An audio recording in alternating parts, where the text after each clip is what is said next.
Kenapa kepala negara atau pejabat-pejabat tingginya di Indonesia saat ini tidak berhadapan dengan rakyatnya langsung, seperti halnya yang kita lakukan saat ini? Ya sudah, sekali lagi, Presiden Negeri Sontoloyo ini ya udah, kita turun tangan aja, kita saling mengingatkan sekali lagi. Dan tujuannya ini adalah kita semua memerlukan guidance, termasuk saya. Kita memerlukan arah, kita memerlukan visi misi yang sama. Kita memerlukan kolektif dream atau mimpi yang sama gitu ya. Di tempat tidur yang sama, mimpi yang sama. Ini penting sekali untuk kita menjadi negara yang berdaulat. Baik sahabat semua, kita akan mulai. Selamat malam, Assalamualaikum warahmatullahi wabarakatuh. Dimanapun sahabat berada saat ini di negeri tercinta, mulai dari Sabang sampai Merauke, kita selama beberapa saat ke depan kita akan memberikan banyak informasi-informasi yang mungkin sahabat butuhkan, begitu juga saya gitu ya. Jadi pertama-tama saya ucapkan terima kasih kepada nakes atau tenaga kesehatan dan tenaga medis, para dokter dan rumah sakit yang telah berjuang melawan COVID, melayani pasien yang saat ini udah kapasitasnya 100%. Dan siapapun yang saat ini terpapar dan lagi isolasi mandiri, semoga kesehatan dan kesembuhan dapat segera didapati sehingga imunitas tubuh kita terhadap virus menjadi sangat kuat. Dan sekali lagi, waktu kita terpapar COVID itu bukan death sentence atau hukuman mati. Itu adalah perjuangan. Dan sekali lagi, terima kasih kepada tenaga kesehatan, tenaga medis, rumah sakit. Anda pejuang terdepan. Anda adalah pejuang-pejuang yang membawa bambu runcing yang mengalahkan penjajah itu. Dan saya dari hati yang dalam dan kita kaum New Mind mengucapkan selamat dan terima kasih berkali-kali. Terus semangat, terus semangat. Kami bisa apa? Kami hanya bisa menerapkan protokol kesehatan di manapun kami berada, dan kami mengurangi kegiatan berjumpa dengan banyak orang. Kami taat dan kita harap hal ini semua bisa terlewati. Kita tahu bahwa saat ini pemerintah lagi berjuang dengan gayanya dan semua negara juga berjuang dengan gaya masing-masing, tapi ada yang sudah lewat. Ada yang seperti kalau kita nonton Euro Cup kemarin gitu ya, agak sebel juga gitu ya, dimana mereka udah nggak pakai masker, mereka menang bukan sekedar menang dari COVID, tapi juga bola itu menjadi perayaan pelampiasan rasa suka yang setelah 1,5 tahun mungkin semuanya lockdown, dan kita masih berada di rumah dengan PPKM-nya gitu ya. Lebaran 2020 kita taat pada pemerintah untuk tidak pulang kampung, kemudian Lebaran Haji pun kita tidak sholat Id di publik.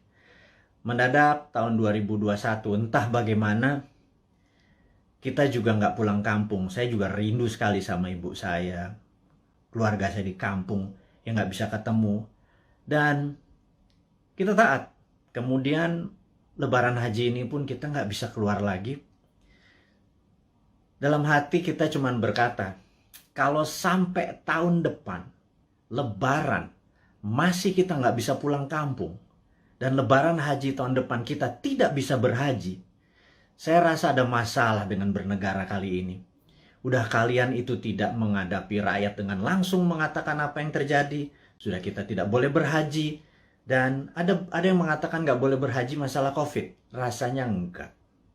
Banyak yang mengatakan ini jangan-jangan masalah politik. Karena kita negaranya miring ke salah satu kekuatan politik dunia gitu ya, yaitu Tiongkok. Itu kita jujur-jujur aja. Kenapa sih kita nggak menjadi negara yang tidak harus miring ke kiri, nggak harus miring ke kanan, tapi semuanya kita rangkul gitu ya. Dan nyata, ngerangkulnya tuh nyata. Kalau sekarang kan agak miring ke salah satu, sehingga kita tahu Saudi adalah perpanjangannya tangan Amerika, di mana Amerika dengan petrodolarnya atau negara petrolnya Saudi dan negara Timur Tengah dikendalikan menjadi underlay-nya terbitnya dolar gitu ya. Berarti kan dia miringnya ke sana ya. Begitu kita nggak berhaji, jangan-jangan, sekali lagi jangan-jangan gitu ya.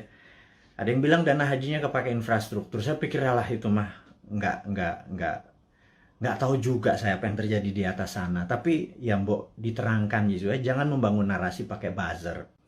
Buzzer sudahlah, udah masa lalu buzzer itu. Saat ini di DM kami di Bosman ini banyak buzzer-buzzer yang minta maaf, yang saya pikir no, kamu nggak usah minta maaf sama saya karena banyak keluarganya terpapar COVID juga gitu. Ternyata keluarga buzzer itu tidak anti, tidak kebal COVID juga, terpapar juga, dan ada yang meninggal juga. Akhirnya kapok juga jadi buzzer, kirain waktu jadi buzzer mereka tidak terpapar gitu ya. Nah, jadi udahlah, kita buzzer yang berjumlah ribuan itu nggak usah dipakai lagi. Buzzer itu nggak usah membunuh karakter-karakter orang yang ingin memberi saran ke pemerintah. Jadi saya mengingatkan bahwa pemerintahnya Pak Harto ya, banyak Pak Harto mendapat tentangan dari mahasiswa di tahun misalnya 73 di Malari dan lain sebagainya, malapetaka 17 Januari dan lain sebagainya. Tapi apa yang Pak Harto lakukan, dia rangkul angkatan 66, 67, di angkatan 73, angkatan 80, semua dirangkul dan jadi menteri-menterinya dia. Ternyata mereka-mereka yang rebel terhadap pemerintahan dia waktu jadi menteri bagus semua gitu ya. Dan jadi saya sarankan, ini bukan saya ngarep jadi komisaris loh ya, bukan loh ya, nggak gitu-gitu amat gitu. Tapi kalau ada beda pendapat, coba didengarlah. Kita nih cinta tanah air kok gitu ya. Niat kita satu, niat kita bersatu gitu ya. Jadi janganlah dibangun narasi malah karakter kita dibunuh. Bahkan kemarin ada Anti Mardigu yang menyatakan kita pro komunis, cinta PKC, Partai Komunis Cina. Orang-orang nggak akan pernah impress dengan informasi seperti itu. Terus kita membangun bala muda, dianggap kita membangun pasukan kelima seperti Partai Komunis Indonesia dulu. Membangun kekuatan petani diminta bersenjatai. Kemudian sewaktu Bosman mengambil pasukan muda, teenagers, yang berusia 14 sampai 20 tahun ya, yang belasan tahun itu yang pendidikan Pancasilanya sedikit, yang mengetahui bela negaranya juga sedikit, terus kita bangun kekuatan dengan teen camp, bala mudanya kita bangun, summer camp 4 hari kita didik apa yang kita ajarkan di Lemhanas, kita ajarin ke anak-anak, kita ajarin disiplin militer, kita menjadikan anak-anak ini adalah patriotis nasionalis. Itu dicap untuk membangun kekuatan untuk anti pemerintah oleh buzzer-buzzer. Saya pikir Anda keterlaluan gitu ya. Iya, dan saya yakin orang-orang yang menjadi sahabat Newman ini nggak pernah percaya dengan apapun yang buzzer-buzzer itu lakukan. Dan karakter-karakter kayak gitu udah kuno lah gitu ya. Anak-anak sekarang zilenial, milenial ini sangat-sangat pinter dan nggak kemakan lah sama buzzer. Anda sudah lah, tobat aja lah para buzzer itu dan bersama-sama bangun narasi, jangan memecah belah bangsa gitu ya. Dan itu tadi informasi mengenai COVID. Jadi saya rasa malam ini saya ingin share sedikit tentang COVID ya. Jadi di seluruh dunia sudah 3,2 miliar vaksin tersebar dan sahabat saya di Amerika baru aja pagi tadi menelpon saya, jadi malam di sana, bahwa Amerika itu menarik, bahwa 49,1% adalah natural herd immunity, alias mereka terpapar dan sembuh sendiri. Kemudian 13 sekian persen menggunakan vaksin. Jadi kalau 49 tambah 13 mereka sudah hampir 70%, alias sudah kena herd immunity-nya. Jadi kalau 10% lagi divaksin dalam waktu 3 atau 4 bulan, kemudian Amerika sudah melewati herd immunity. Dan Eropa juga sama. Saya pernah menceritakan di video narasi bahwa pemerintah Belanda menyatakan menggunakan herd immunity, jadi benar-benar dilepas warganya, dikasih vitamin, dan sistem rumah sakit dikuatin dan dilindungi mereka-mereka yang rentan, ada komorbid dan usia tua. Dan terbukti bahwa sekarang negara-negara Eropa bahwa 40% menggunakan natural herd immunity, yang 20-30% pakai vaksin. Jadi vaksin minoritas, mayoritas adalah menggunakan herd immunity.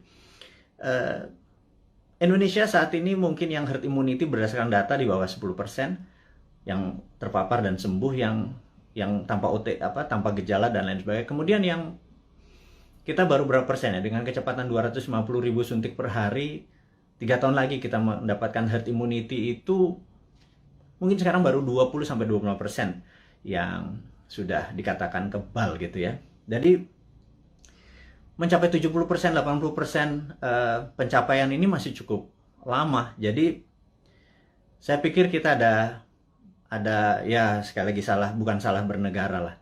Keputusan kemarin tidak tepat, tetapi jangan sampai sekali lagi tahun depan menjadi tidak tepat. Kita udah 4 kali minus loh, kuartal 4 kali minus growth ekonominya 4 kuartal.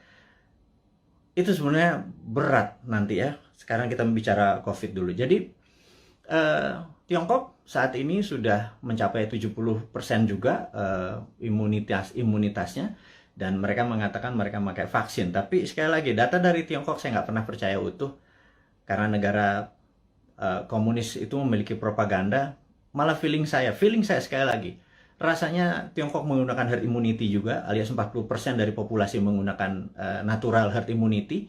Mereka terpapar dan mereka sembuh, dikasih vitamin dan dikasih sarana kesehatan. Yang 30% atau 40% baru pakai vaksin, sisanya vaksinnya diekspor ke luar negeri. Jadi jangan-jangan Tiongkok sendiri pakai herd immunity natural gitu ya, dan sementara kita pakai herd immunity vaksin gitu ya. Semuanya benar. Saya tidak anti vaksin, saya sangat mendukung vaksin. Vaksin terbukti mengurangi tingkat fatality atau tingkat kematian. Jadi divaksin itu penting, tetapi lebih penting lagi kalau herd immunity natural, kekuatannya natural alami gitu ya. Nah, vitaminnya multivitamin biasa, B kompleks, B12, vitamin C, vitamin D plus matahari, olahraga, makan sehat, dan lain sebagainya. Itu adalah basic untuk meningkatkan imunitas, dan kemudian mineral-mineral dan lain sebagainya. Itu basic sekali dan semua dunia juga tahu, sehingga yang terjadi di negara Tiongkok adalah mereka-mereka yang natural herd immunity-nya. Dan ini ada yang menarik, sampai ada sebuah statement dari Anda kalau suka nonton, denger ya. Jadi kalau IG itu kan tempat pamer, jadi ada pamer kekayaan, pamer perjalanan dipamer-pamerin. Kemudian kalau di TikTok itu beda, generasi TikTok sama generasi IG beda. Kalau di TikTok itu Anda harus sombong gitu. Kalau IG begitu sombong Anda diledekin. Kalau di TikTok Anda harus sombong. Anda di rumahnya punya lift, bilang wah gila, rumahnya dia ada lift gitu, dan nggak ada. Bagi anak TikTok tuh biasa aja. Anak TikTok adalah anak zilenial, anak IG adalah anak milenial. Dan mereka ini adalah orang-orang yang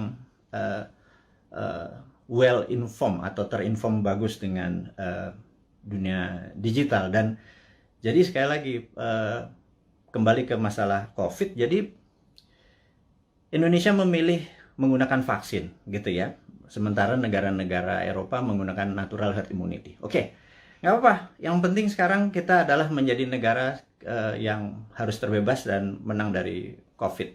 Dan saya sangat menyarankan, ini yang saya sangat menyarankan nih, kan kita kan presiden, negara kita adalah Republik Sontoloyo. Jadi Republik Indonesia terkadang kita menyebutnya negara tetangga gitu ya.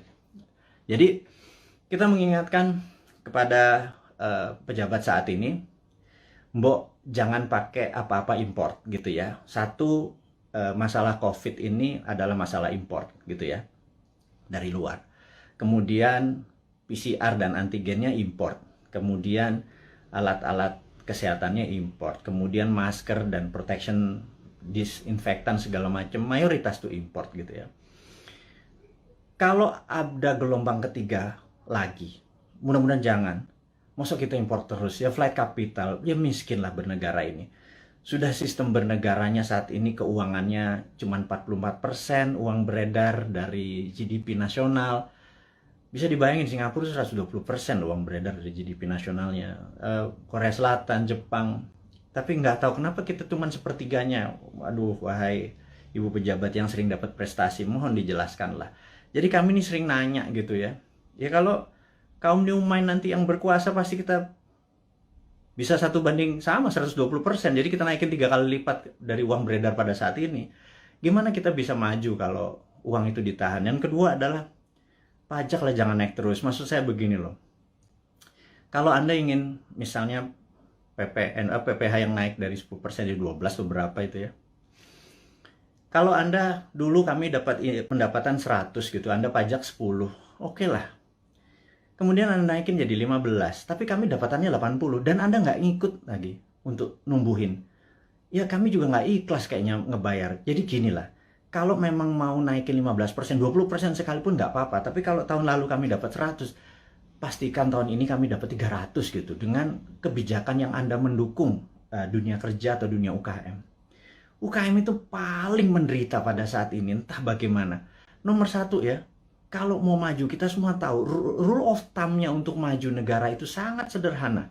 Yaitu kredit selalu tumbuh di atas 15% setiap tahunnya daripada tahun belakangan. Jadi kalau tahun lalu 100, ya tahun ini 115. Minimum dengan naiknya 15% dari kredit tadi, negara naik 7%. Kalau sekarang jangankan 4%, 5% naik. Jadi kalau growth-nya cuma 2% malah minus, itu ya wajar karena uang terlalu ketat. Dan apa sih susahnya Anda untuk memprinting money berbasis production gitu loh. Kita udah ingatkan berkali-kali. Dari 2016, Bosman Sontoloyo ini mengingatkan, MMT itu Modern Monetary Theory yang digagas oleh Michael Hudson itu bukan isapan jempol. Kita cuman beda mazhab aja. Anda Keynesian, kita post-Keynesian. China pakai sudah dari tahun 89. Amerika pakai dari tahun 71 printing money itu. Terus negara Eropa, negara Jerman pakai semua. Ini untuk menyelesaikan masalah COVID ini ya Tiongkok pun melakukan printing money saat ini. Dan kok kita malah minjem sih? Aduh, gimana sih? 6.500 triliun loh. Itu bunganya aja udah hampir 3.300 triliun. 300 triliun kalau buat beli obat itu selesai masalahnya, gratis semua, PCR gratis, antigen gratis. Kalau PCR-nya bayar, antigennya bayar, gimana kita mau travel? Terus udah kayak gitu, dengan PPKM kita ini udah taat sama ininya, tapi semuanya bayar gitu ya. Vitamin bayar gitu ya. Terus pajak bayar, terus kita pokok nggak pernah kebayar, negara sibuk bayarin utang, terus nambah utang. Aduh, ini mau mulai dari mana? Kita nih bertanya. Jadi sekali lagi, sahabat semua, kaum New Mind, kita ingin ke depan kita menjadi negara berdaulat. Jadi hari ini yang mau diinformasikan adalah gimana caranya kita di tahun 2045 Indonesia adalah negara superpower. Udah ya, itu adalah tema hari ini. Kenapa kita bilang ada yang penting dari Bosman hari ini mau mengumumkan sesuatu. Yaitu kita ingin tahun 2045 pada saat Indonesia 100 tahun, Indonesia Emas, Indonesia menjadi negara superpower, bukan sekedar negara kaya lagi. Negara superpower. Kita nggak bisa tumbuh hanya 5% atau 7% seperti janji-janji kemarin di dalam kampanye. Nggak bisa. Kita tumbuh harus lebih powerful dari angka-angka itu. Terus bagaimana membuat ini berdaulat gitu ya? Oke, sahabat semua. Saya ada beberapa informasi sebelum kita masuk ke topik ke sana, bahwa kita tahu saat ini negara-negara sudah kena herd immunity-nya dan kita masih belum. Dan penting untuk kita memberi informasi adalah begini.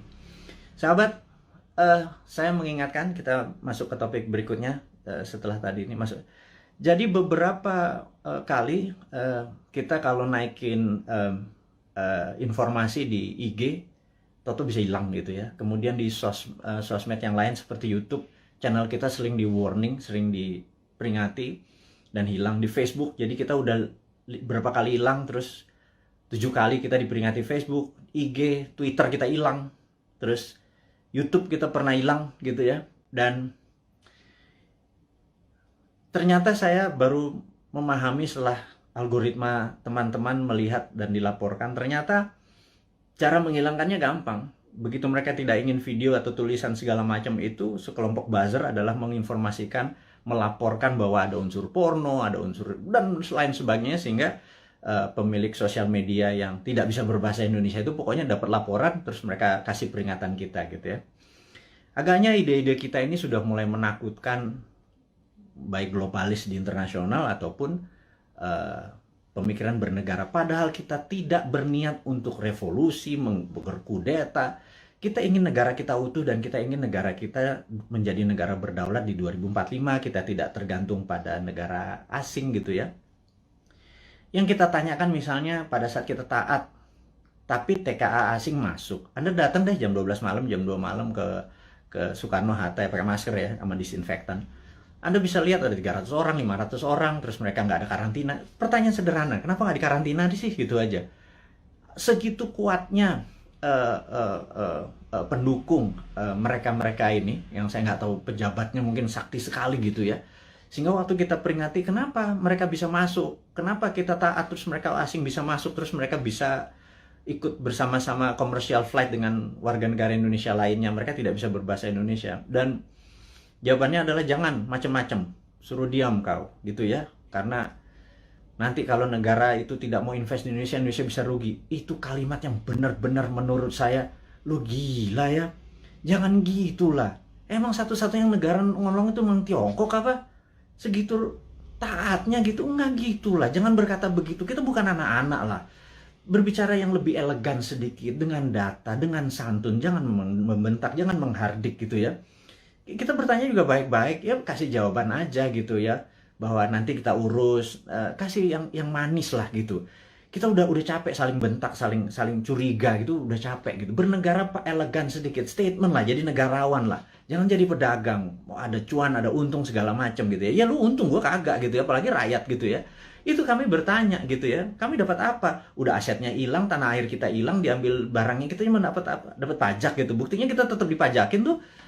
Terus apa? Dari apa untungnya gitu ya? Terangin aja, ini untungnya segini. Kalau kita yang tahu adalah aset kita hilang, nikel kita gone, digantikan dengan apa gitu. 20 tahun lagi, Anda ingat, saya pernah ke Nauru. Nauru tuh negara menarik. Dulu dia penghasil P2O5 atau fosfat. Wah, kayanya bukan main. Tapi beberapa 20 tahun yang lalu Nauru kehilangan fosfatnya karena dikeduk abis. Ya sudah, sama Amerika waktu itu, dikeduk abis.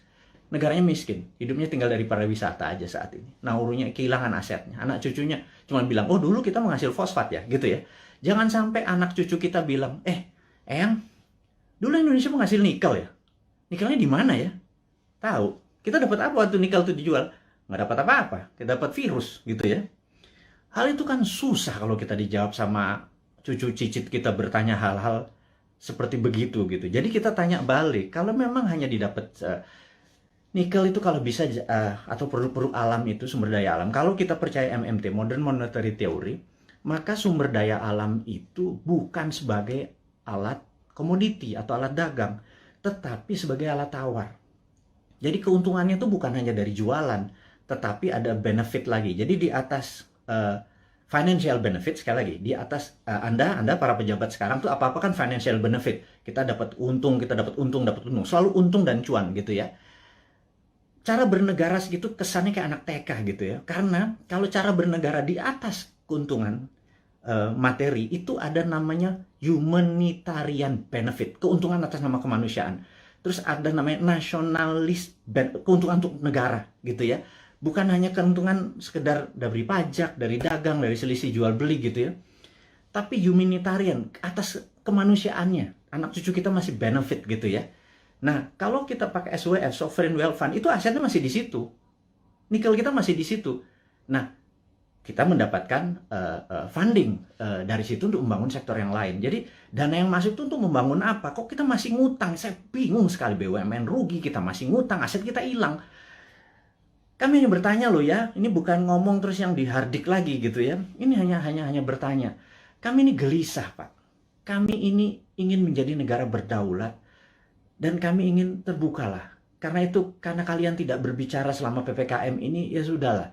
Kami aja lah yang muda-muda ini, yang punya ide new mind ini yang berbicara. Tuh oposisi juga nggak bicara juga. Kalaupun mereka bicara juga nggak ada solusinya. Beda kalau new mind itu selain berbicara, mengkritik, ada solusi-solusinya. Itulah membuktikan bahwa kita ini NKRI garis lucu. Bukan garis lurus lagi gitu. Di atas lurus itu lucu gitu ya. Karena semuanya jadi seru, jadi lucu, jadi fun gitu. Baik. Jadi mengingat video-video kita, informasi-informasi kita tuh sering ada caranya untuk tidak bisa beredar gitu ya. Jadi toto di atas 21 tahun, sehingga untuk video ini ditonton harus masukin password, harus masukin identitas yang lain sehingga tidak beredar kenceng. Jadi gini deh, sahabat semua, saya dengan ini menyatakan Anda boleh upload seluruh video Bosman. masuk ke video Anda, masuk ke YouTube channel Anda, masuk ke sosial media Anda. Kalau Anda dapat AdSense, dapat uang dari iklan yang masuk, ambillah semua itu untuk Anda. Saya tahu ada sekarang ini udah puluhan saat ini yang menggunakan video-video Bosman masuk ke video mereka. Nggak masalah. Jadi bukannya kita bilang, lu pakai nama gue, pakai produk gue. Nggak ada. Karena di sini bukan uang yang kita harapkan dari kepentingan-kepentingan video-video tadi. Video tadi adalah untuk kesadaran bernegara. Jadi saat ini video Bosman hanya ditonton 1 juta viewer per hari. Dengan Anda, sahabat semua, ada 9.000 saat ini. Kalau Anda share atau upload satu aja, apalagi semuanya ya, ada 600, sudah hampir 600 itu. Dan Anda dapat financial benefit. Saya tahu, banyak sekali ada yang pernah lapor ke saya, terima kasih Pak, saya dapat 17 juta komisi fee dari AdSense YouTube bulan ini, dari video-video Bapak. Saya bilang, ambil lah, saya bilang kayak gitu. Itu Anda semua bisa benefit dari itu semua. Tapi poinnya adalah, jika suatu hari YouTube channelnya Bosman dan itu Bosman di drop atau di block atau di take down atau diapain lah, terserah. Misi-misi kita tetap tercapai. Sekali lagi, ini bukan masalah uang. Ini adalah masalah bagaimana mengedukasi supaya tahun 2024, pada saat Old Mind ini sudah di masa ujung pemerintahannya, kita bisa, ide kita diterima. Bosman bukan mau jadi presiden, gue mau jadi lord. Jadi nggak ada cita-cita untuk, yang penting idenya. Ganti semua ide tua itu semua. Masuk kalau si A yang jadi tetap pakai IMF, si B yang jadi tetap pakai obornya Cina. Coba aja lihat sekarang yang di etalase di 2024. Semuanya pasti begitu jadi. Tanya deh, begitu jadi pasti pakai itu lagi. Bernegaranya taat sama Amerika lagi, takut sama Tiongkok lagi gitu ya. Jadi oke lah. Siapapun nanti yang jadi, mereka akan bilang, Bosman, gue ambil konsep lo ya. Karena ini membuat Indonesia berdaulat. Apa jawaban saya? Ambil, Jo. Gitu ya, kalau kita Manado nih. Ambil lah, kita bilang gitu. Nggak masalah. Karena ide kita, yang penting ide kita diterima. Nomor 1 kan MMT, Modern Monetary Theory, itu adalah printing money. Jadi pasti Bappenas kita adalah orang-orang yang mendesain bernegara ini 12 lapis. Nah, sahabat semua, apa itu desain 12 lapis? Jadi misalnya kita mau buat benang atau baju gitu ya. Baju kita kainnya dari mana? Benangnya dari mana, mau pakai polyester, mau pakai katun, 100% kapas. Terus kancingnya dari mana, mau pakai resleting dari mana, ada yang pakai batok, ada yang pakai plastik, ada yang segala macam itu kita bukan sekedar ini. Dan itu semua kita biayai, 12 level itu kita biayai, nanti distribusinya kemana, pakai jalanan apa, mobilnya apa, semua akan kita gunakan produk lokal, dan itu pakai printing money. Jadi printing money itu tidak bisa jalan sebelum project itu dihitung cost accountingnya, ya. Jadi John Bollard ini punya tulisan menarik, namanya Economic at War, itu bukunya. Saya ini penggila buku, jadi hari ini kita baca tentang Economic at War. Jadi di tahun 45, pada saat sebelum perang, di tahun 36 sampai 39, pada saat Amerika dan sekutu Amerika, terutama Amerika dulu belum powerful sekali, jadi negara-negara Eropa itu minta Amerika masuk. Terus apa yang dilakukan adalah mereka minta John Maynard Keynes, ada banyak sekali ilmuwan-ilmuwan, tokoh-tokoh ekonom di masa itu disuruh menghitung cost accounting. Berapa kilogram, berapa ton besi dibutuhkan, ferro, berapa untuk buat amunisi, untuk buat baju, untuk buat makan, itu dihitung cost accountingnya, untuk buat pesawat, buat tank, buat mobil, buat dan lain sebagainya, dihitung cost accounting, berapa modalnya, terus dari mana barangnya, dirinci. Syaratnya sederhana. Churchill waktu itu sangat sederhana. FDR juga, Franklin Delano Roosevelt juga perintahnya sama. Ini dua Inggris sama Amerika memang kompak banget. Mereka cuma bilang, berapa biayanya untuk kami menang perang? Perang itu ada perang sama Jepang dan perang sama Jerman gitu ya. Mereka menghitung totalnya sekian billion dolar. Itu angka dari langit, billion dolar. Begitu mereka printing money, udah. Underlay-nya adalah alat-alat perang tadi gitu ya. Ada inflasi? Nggak ada gitu ya. Makanya saya bilang printing money kok ada inflasi. Saya bilang, lu sekolah di mana sih? Segitu takutnya sama printing money gitu ya.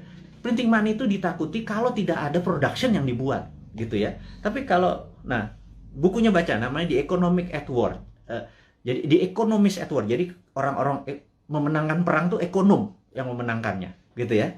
Nah, jadi sama, kita nanti akan sama juga. Kita akan membuat menghitung cost accountingnya, Kemudian kita akan printing money dan UKM kita langsung jalan ini jalan. Karena kita mau tahun 2024 itu kita menjadi negara berdaulat gitu ya. 2045 kita akan menjadi, dan mulainya dari 2024 karena sekarang kayaknya udah nggak kasihan sekarang ngurusin COVID, terus ngurusin apa Tiongkok ya udahlah, itu mereka terlalu repot dengan urusan gitu. Nggak mungkin lah bisa menjadi negara berdaulat. Kita cuma ngingetin sekali lagi.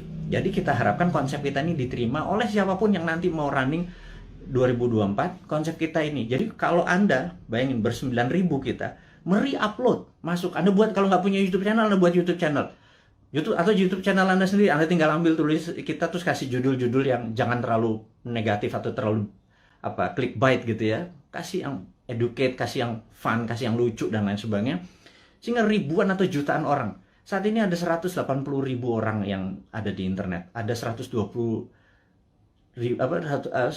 juta. Jadi saya harapkan teman-teman bisa memanfaatkan. Kalau Anda dapat 1 juta per hari, Anda bisa hampir 100 juta itu dari AdSense-nya dari YouTube gitu ya. Pakai aja video-video kita ini untuk di-re-upload, di-reshare, dan pakai akun-akun Anda sendiri.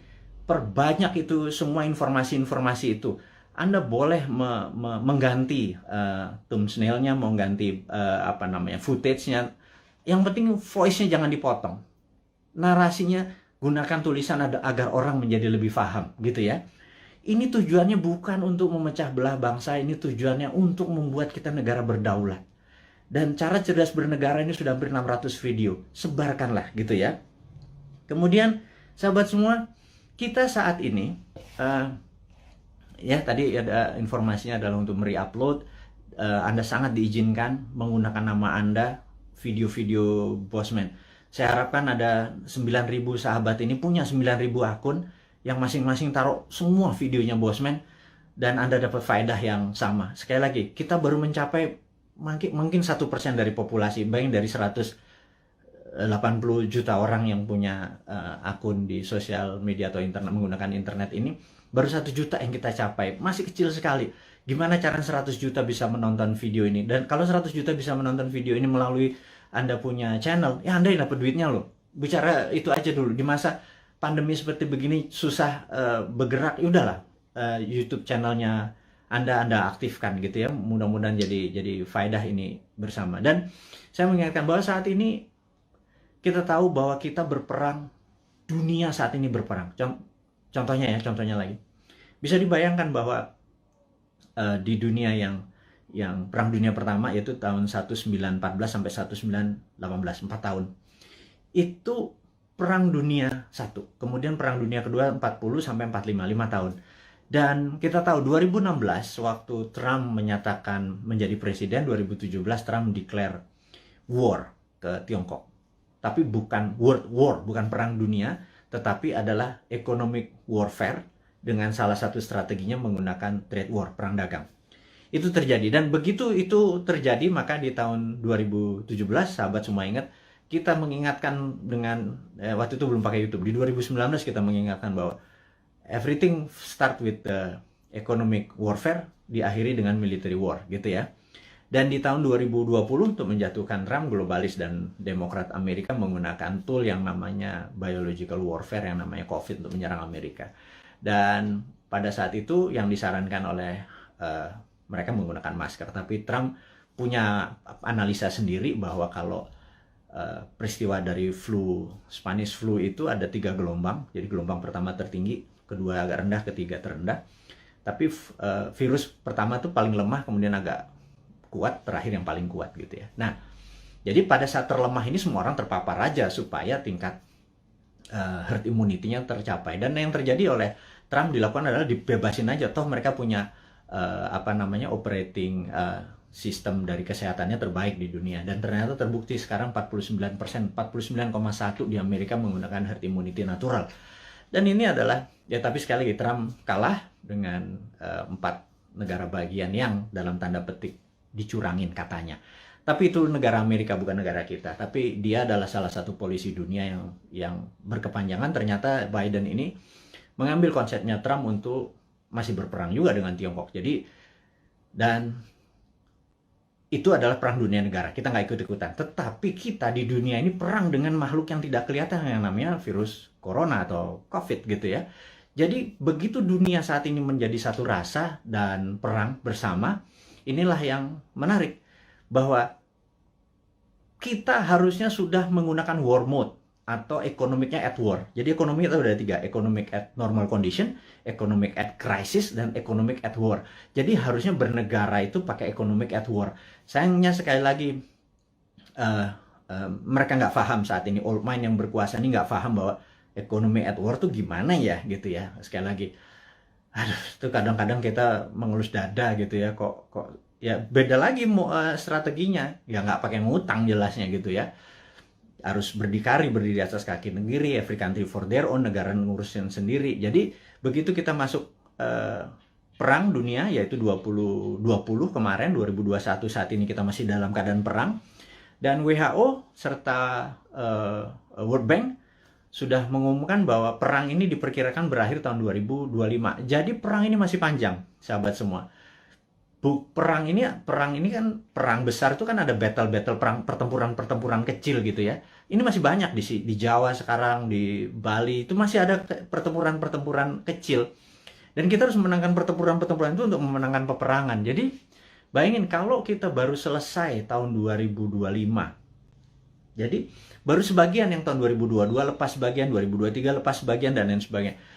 Nah, kalau melihat kayak gini mode-nya atau apa ya, cara bernegara saat ini tidak juga memahami ini World War III, perang dunia ketiga, karena perang benar, semua negara perang kok masih nggak declare juga sebagai perang dunia.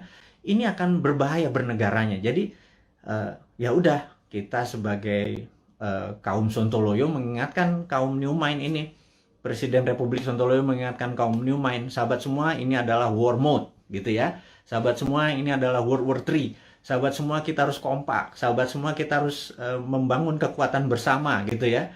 Sahabat semua, kita nggak usah bergantung pada negara lain. Kita bergantung pada kekuatan tanah air sendiri. Nah, gimana cara bergantung pada tanah air sendiri nih? Nah, ini informasi berikutnya mau diumumkan. Jadi sahabat semua, kalau Anda punya UKM, sekali lagi, Anda punya UKM, Anda perlu dana.